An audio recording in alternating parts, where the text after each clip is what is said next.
আসসালামু আলাইকুম dear viewers, এই ভিডিওতে আমি মাইক্রোসফট ওয়ার্ডের একটা এমএস ওয়ার্ড ফাইল কিভাবে আপনারা সেভ দিবেন এবং কিছু ওয়ার্ড ফরম্যাটিং এর কাজ, মানে কিভাবে লেখা বোল্ড, আন্ডারলাইন, ইটালিক এবং লেখাকে কালার এবং ছোট বড় এই সকল কাজগুলি করবেন। ভিউয়ার্স, এই ভিডিওতে আমি এই কাজগুলো দেখাবো। এগুলো একেবারেই বিগিনার লেভেলের কাজ। তারপরও তো প্রথম হচ্ছে যে আমি কিছু টেক্সট লিখলাম, দেন আমার এটা প্রয়োজন হবে সেভ দেওয়া। তো আমরা কি করব? তো আমি ইচ্ছা করলে ফাইল থেকে এই যে এখানে সেভ অপশান, এখানে গিয়ে আমি সেভ দিতে পারি। দেন যদি আপনি আপনার ভাষণটা যদি 2013 বা তার উপর হয় তাহলে এরকম অপশান আসবে। দেন আপনি হচ্ছে যে ব্রাউজ অপশানে চলে যাবেন, বা এইখানে যদি কোনো অপশান দেখায় আপনার যে এর ভিতরে আপনি সেভ করতে চান করতে পারেন, অথবা ব্রাউজ অপশানে চলে যাবেন।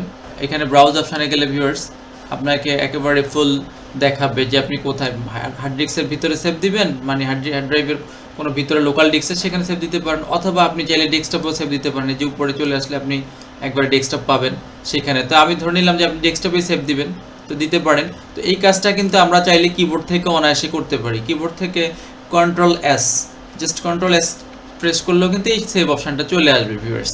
তো আমরা এখানে কিন্তু এই যে এক্সএম অপশানগুলো আবারও আসতেছে, সেই ব্রাউজ করে আমি চাইলে আমার মন মতো হার্ড ড্রাইভের একবার ভিতরে অথবা সি ড্রাইভের অধীনে আমরা ডেস্কটপ থাকে, এই ডেস্কটপেও কিন্তু চাইলে সেভ দিতে পারি। তো ধরে নিলাম আমরা এই ফাইলটা ডেস্কটপে বা কোথাও সেভ দেবো না। তো প্রাথমিক অবস্থা যদি আমরা কোথাও না সিলেক্ট করে দিই তাহলে কোথায় সেভ হবে ভিউয়ার্স? দেখুন ডায়লগ বক্সে একবার উপরে দেখুন এখানে ডকুমেন্টস অপশান, এই যে ইউজার রাসেলের ভিতরে তারপরে গেলে ডকুমেন্টস অপশান, এখানে গিয়ে সেভ হয়ে যাবে প্রাথমিক অবস্থা। এবং কি নাম নেবে, কি নামে সেভ হবে সেটা একটা বিষয়, এটা আমরা অনেকেই ভুল করি।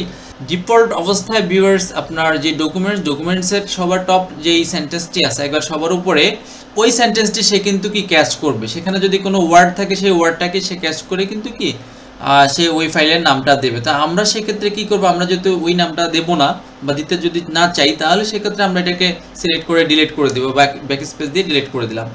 দিয়ে এখন আমি এটার নাম দিয়ে দিলাম, এইটা একটা আমাদের প্রাইমারি ওয়ার্ক, তখন দিলাম যে প্রাইমারি ওয়ার্ক 1 দিয়ে দিলাম। ওকে, দিয়া এরপরে আমাদের খেয়াল করতে হবে যে বিষয়টা যে ফাইলটা কোথায় সেভ হচ্ছে। অনেকেই আমরা নতুন অবস্থায় যেটা খেয়াল করি না যে ফাইলটা কোথায় সেভ হচ্ছে।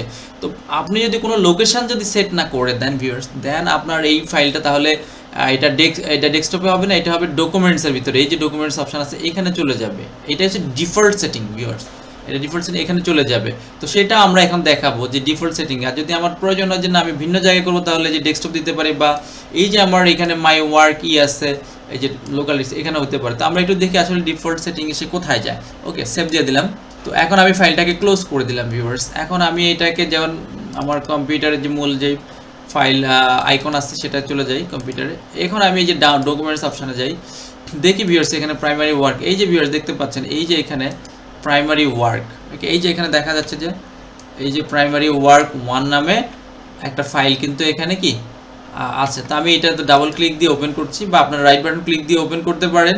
যদি আপনার কম্পিউটার প্রবলেম না হয় তাহলে অবশ্যই আপনারা কি ডাবল ক্লিক করতে পারেন, আদারওয়াইজ রাইট বাটন ক্লিক দিয়ে ওপেন করবেন। তো এইটাই গেল একটা অপশন যে আমরা সেভ করলাম। এখন হচ্ছে যদি ফাইলের নামটা আমরা রিনেম করতে চাই বা লোকেশনটা চেঞ্জ করতে চাই তাহলে কি করব? ধরুন এই জায়গাটা থেকে আমরা অন্য জায়গায় নিয়ে যাব, দেন আপনারা একবার সহজ কাজটা ওপেন করবে। সেটা হচ্ছে যদি ফাইলে এখানে নাও রাখেন তাহলে কাট করে দিবেন, রাইট বাটন ক্লিক করে কাট করে দিয়ে পেস্ট করে দিবেন অন্য জায়গায়। আর যদি এখানে রাখেন তাহলে আপনি যেটা করতে পারেন, এই যে আমাদের অপশনটা আসতেছে ভিউয়ার্স, যদি এখানে রাখেন তাহলে আপনি এই যে রাইট বাটনে অপশন চলে আসছে, এখান থেকে আপনি কপি করে নেবেন। এই যে কপি করে আপনি অন্য জায়গায়, যেমন আমি ডেস্কটপে নিয়ে পেস্ট করে দিলাম ভিউয়ার্স, এই যে এখানে ডেস্কটপে পেস্ট করে দিলাম। এই যে আমার প্রাইমারি ওয়ার্ক এখানে চলে আসছে, ওইখানেও আছে। এখন আমি চাইলে এখানে ডাবল ক্লিক দিয়ে ওপেন করে এখানেই আমি কাজটা করতে পারি। তো এইটাই গেল একটা বিষয়। তারপর আমি এখান থেকে এটা আবার ওপেন করলাম। তো ভিউয়ার্স আমার ফাইলটা ওপেন হয়ে গেল। এখন হচ্ছে যে ভিউয়ার্স আমরা এই সেভটা আমরা যে সেভ দেবো বারবার আমাদের কিভাবে সেভ দিতে হবে ভিউয়ার্স, সেভের বিষয়টা খুব গুরুত্বপূর্ণ। এখানে হচ্ছে যে সেভ কিন্তু আমাদেরকে একটা লাইন লেখার পর পরে সেভ দিতে হবে। যদি আপনার কম্পিউটারের সাথে ইউপিএস কানেক্টেড না থাকে তাহলে আপনাকে অবশ্যই প্রয়োজনে গুরুত্বপূর্ণ হলে এক একটা ওয়ার্ডের পরে বা 2-3টা ওয়ার্ডের পরে আপনি সেভ দেবেন কন্ট্রোল-S। যদি না দেন এই যে এখানে দেখালে নিচে একটা অপশান দেখাবে, ধরুন আমি নিচে কিছু একটা লিখলাম এখানে।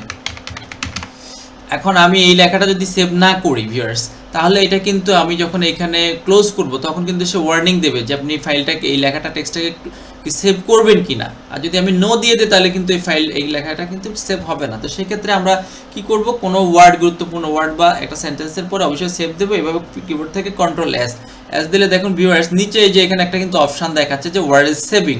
তো এটা কোনো কম্পিউটারে যদি সুপার ফাস্ট হয়, খুব দ্রুত হয়, তাহলে সেক্ষেত্রে খুব দ্রুত চলে যাবে, দেখাবে না, এটা খুব দ্রুত চলে যাবে। তাছাড়া আপনি সেভ দিতে গেলে যদি সমস্যা মনে হয়, তাহলে এই যে ভিউয়ার্স এখানে কুইক অ্যাক্সেস বার নামে একটা বার আছে, এখানে কুইক অ্যাক্সেস বার ভিউয়ার্স আমি দেখাচ্ছি, এই যে এখানে একটা কুইক অ্যাক্সেস বার আছে, এইখানে এই কুইক অ্যাক্সেস বারেও কিন্তু সেভ বাটন থাকে। তাছাড়া যদি কখনো আপনি চান যে এখানে ভিউয়ার্স ফাইল অপশানে গিয়ে কিন্তু সেভের দুইটা অপশান থাকে ভিউয়ার্স। এই তো আপনি যদি কখনো মনে করেন যে আপনি এই অবস্থায় ফাইলটার নাম পরিবর্তন করে দেবেন, ভুল হয়েছে, তাহলে সেভ এজ অপশানে যাবেন, কারণ সেভ দিলে তো বারবার সেভ হয়ে যাবে।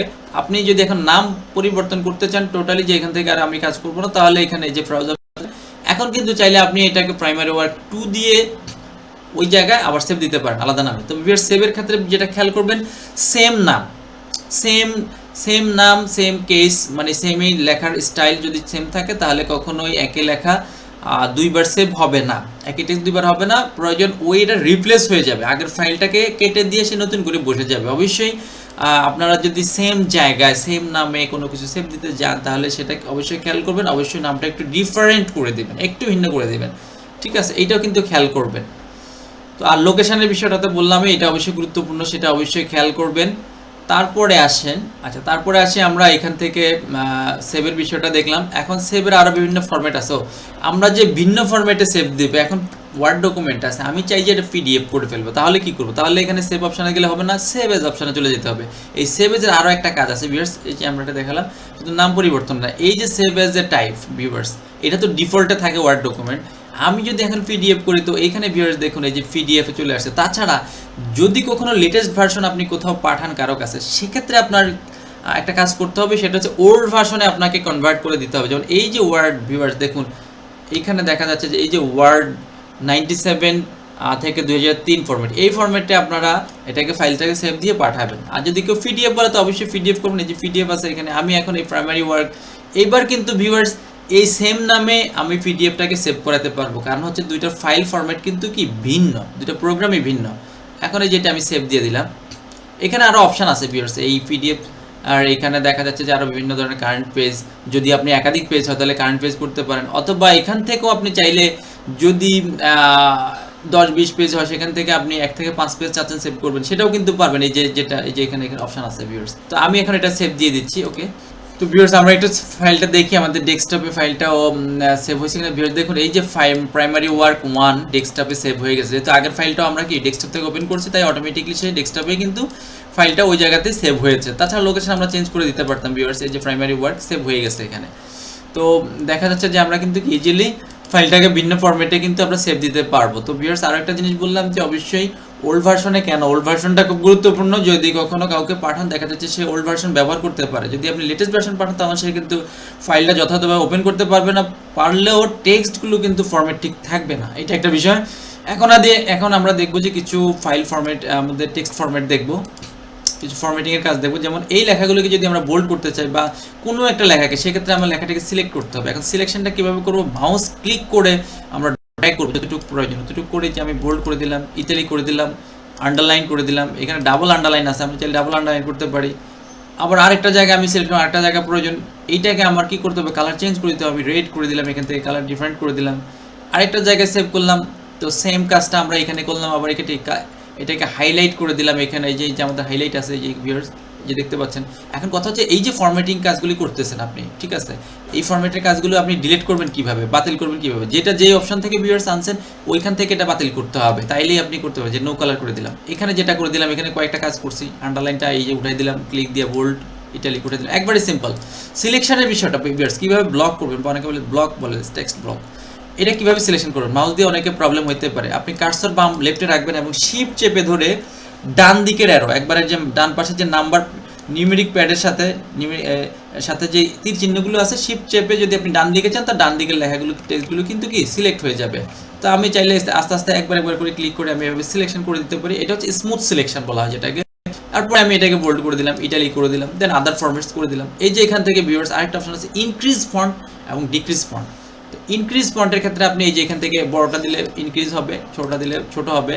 ওকে, তো এভাবে কিন্তু আপনি এই ফরম্যাটের কাজগুলি করতে পারেন। তাছাড়া যদি কখনো মনে হয় যে আপনার লেখাকে কি সবগুলো ক্যাপিটাল লেটার করা প্রয়োজন, তাহলে এখানে দেখেন double A case change case, মানে কেস বলতে এখানে লেখার স্টাইলটাকে বোঝানো হচ্ছে যে মানে লেখার বড় হাতের ছোট হাতের এইটা। তো এইখানে চাইলে আপনি যদি মনে করেন যে না আমার এগুলো আপার কেস দরকার সব, এই যে আমি আপার কেস করে দিলাম, একবারে সিম্পল এই যে এখান থেকে। ওকে, আর লেখা ছোট বড় করার ক্ষেত্রে ভিউয়ার্স আপনারা কিবোর্ড ব্যবহার করতে পারেন। কিবোর্ড থেকে কন্ট্রোল দিয়ে ফার্স্ট ব্র্যাকেট, এন্টারের বাম পাশে যে ফার্স্ট ব্র্যাকেট আছে এইটাকে যদি আপনি প্রেস করেন তাহলে লেখা বড় হবে। আবার এন্টার, আবার এই যে লেফট ব্র্যাকেট যেটা, লেফট থার্ড ব্র্যাকেট যেটা, এইটা যদি প্রেস করেন তাহলে কিন্তু লেখা ছোট হবে। ওকে, এইভাবে কিন্তু আপনি লেখা চাইলে বড় ছোট করতে পারেন। তাছাড়া শর্টকাট কিতে আপনি চাইলে লেখা চেঞ্জ কেস করতে পারেন, শিফট F3 তে ভিউয়ার্স দেখুন আমাদের লেখার ফরম্যাট কিন্তু চেঞ্জ হচ্ছে, বিভিন্ন স্টাইল, সেন্টেন্স স্টাইল, বিভিন্ন স্টাইল কিন্তু চেঞ্জ হয়ে যাচ্ছে ভিউয়ার্স। এই যে এখানে দেখুন, এই যে আমাদের সেন্টেন্স কেস যেটা, এই যে এটা আমি করে দিলাম, জাস্ট সেন্টেন্স কেসটা এখান থেকে অ্যাপ্লাই করে দিলাম, তাহলে আমাদের আগের মতো হয়ে গেল। তো এটা ছিল আমাদের ফরম্যাটিং এর কাজ। তাছাড়া লেখাকে আমরা দেখুন ভিউয়ার্স, এখানে যে আমরা টেক্সটটা রাখলাম, এই টেক্সটটা কিন্তু লেফট সাইডের অ্যালাইনমেন্ট বিন্যাসটা কিন্তু একবারে সমান, এক জায়গা থেকে স্টার্ট হচ্ছে, রাইট সাইডে গিয়ে কিন্তু সমান না। তো এইটা করতে গেলে আমরা কি করতে হবে, এটা করতে গেলে আমাদেরকে যেটা করতে হবে ভিউয়ার্স, একবারে ডান পাশে দেখেন জাস্টিফাই অপশনটা যদি অ্যাক্টিভ করে দেন, এখান থেকে একটা জাস্টিফাই করে দেন, জাস্ট যে কোনো একটা করলেই হবে। লেখা কিন্তু ডান পাশের সাথে এবার ভিউয়ার্স কিন্তু সে কিন্তু ম্যাচিং করতেছে, যেখানে যেখানে সম্ভব হচ্ছে ম্যাচিং করতেছে। লাইন যেখানে দুইটা, এখানে লাইনটা এন্ড হয়েছে এখানে, যার কারণে এটা ম্যাচিং হচ্ছে না, বাট এই দুইটা লাইন দেখুন একবারে কি ডান পাশে মিলে গেছে, তো এটা জাস্টিফাই। এছাড়াও এখান থেকে আপনি লেখা সিলেক্ট করে এই যে এখানে আপনি কি করতে পারেন, সেন্টার করে দেবেন। সেন্টার যখন করবেন তখন লেখা দুই পাশ থেকে সমান হবে না, বাট লেখাটা দুই পাশ থেকে মাঝখানে চলে আসবে, এইটা হচ্ছে সেন্টার। এবং রাইট, এই রাইট যদি অ্যালাইন রাইট করেন তাহলে ভিউয়ার্স এখানে ডান পাশে চলে আসবে, একবারে ডানে চলে আসবে এটা। ওকে, ডান পাশটা ম্যাচিং করবে, ডান পাশে লাইনগুলো মিলে যাবে, বাট বাম পাশে না, জাস্ট ডান পাশেরটাই। ঠিক আছে, তো আমরা সাধারণত যেটা থাকে লেফট লাইনে থাকে, আর প্রয়োজনে আমরা কি জাস্টিফাই করে দেই। তো ভিউয়ার্স আশা করি আপনারা বুঝতে পারছেন যে আমাদের টেক্সট ফরম্যাটিং এর যে বেসিক যে কাজগুলো সেটা কিন্তু আপনারা বুঝতে পারছেন। হাইলাইট করতে হয় কিভাবে সেটাও দেখেছেন, লেখা হাইলাইট এবং হাইলাইট বাতিল করা। তাছাড়াও এখানে ফন্টের বিশেষ স্টাইল আছে, আপনি চাইলে এখানে এই যে আমাদের স্টাইল ফন্ট টেক্সট ইফেক্ট, যেটাকে টেক্সটের ইফেক্টও দিতে পারেন। আপনি চাইলে এই যে মাইক্রোসফট ওয়ার্ডটাকে একটা বিশেষ ইফেক্ট দিয়ে এটাকে আপনি এখান থেকে বিভিন্ন কালার করতে পারেন। ওকে, এটাকে লেফট বড় করে দিলেন, এই যে একটা স্টাইল হয়ে গেল। তাছাড়া স্টাইলের বিভিন্ন ধরনের ক্যাটাগরি আছে, আপনি রিফ্লেকশনও করতে পারেন এই লেখাগুলোকে, আবার কালারও চেঞ্জ করতে পারেন, বা এখানে মোটামুটি অনেকগুলো কাজ আপনি নিজে এটাকে করে নিতে পারবেন। রিফ্লেকশন গ্লো অনেক কিছু আছে এখানে। ওকে, তো এগুলো আপনি কিন্তু চাইলে যে কালারটাকে এখান থেকে চেঞ্জ করে দিলেন। ভিউয়ার্স দেখুন এইটা একটা ইফেক্ট হয়ে গেল, চমৎকার। তো ওয়ার্ড ফরম্যাটিং এর এই কাজগুলো ভিউয়ার্স আশা করি আপনারা নিজেরা প্র্যাকটিস করলে বুঝে ফেলবেন, জটিল কিছু না, একবারই বিগিনার লেভেলের কাজ এটা। তো ভিউয়ার্স আশা করি আপনারা বুঝতে পেরেছেন। ভালো লাগলে অবশ্যই চ্যানেলটি সাবস্ক্রাইব এবং শেয়ার করবেন।